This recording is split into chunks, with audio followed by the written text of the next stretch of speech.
And I think that's another point in terms of, as I'll talk about, it's really important if you're going to use this approach that you actually use the approach yourself. It's really not something that you can just teach, like completely a tool that's separate from having the experience. And that's something that people in mindfulness have really talked about in terms of the researchers and the contemplative clinicians.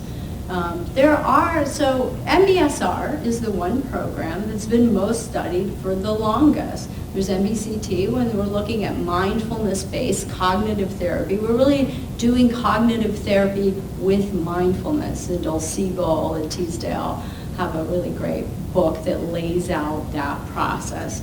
And they also speak to the importance of practicing oneself and getting an actual teacher and having learned the techniques. So it's actually coming from, you talk about the infusion of those techniques, it's coming from your knowledge, your firsthand knowledge. So another area about, I don't know if many of you have heard about compassion-based meditation. It's interesting, we almost kind of rotate through periods of time where I have to announce to people, we really prefer for you to try to sit on the floor. And the reason for that is that a number of things. One, it can challenge them in terms of their own physical therapy around their pain issues, but also to do something much different than they do in everyday life. So if they think that they relax when they're watching TV, do you get much of a difference in expectation-wise if they sit in a chair and they slump over in that way they do when they're watching TV?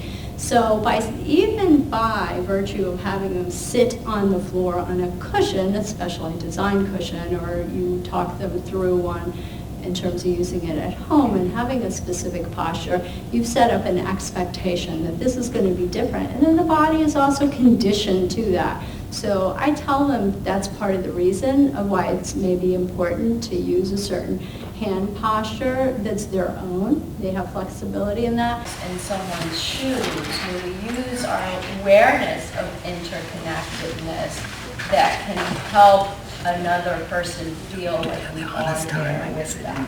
And we'll talk about some ways to do that. Christopher Germer actually has a definition that I like, is bearing witness to one's pain, responding with kindness and understanding.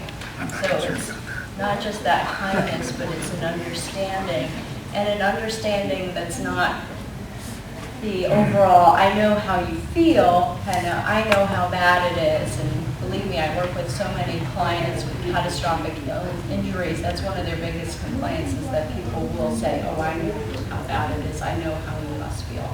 And typically, we don't feel like people can feel what we're feeling. So how to bridge that gap, and we'll talk about compassionate ways to do that.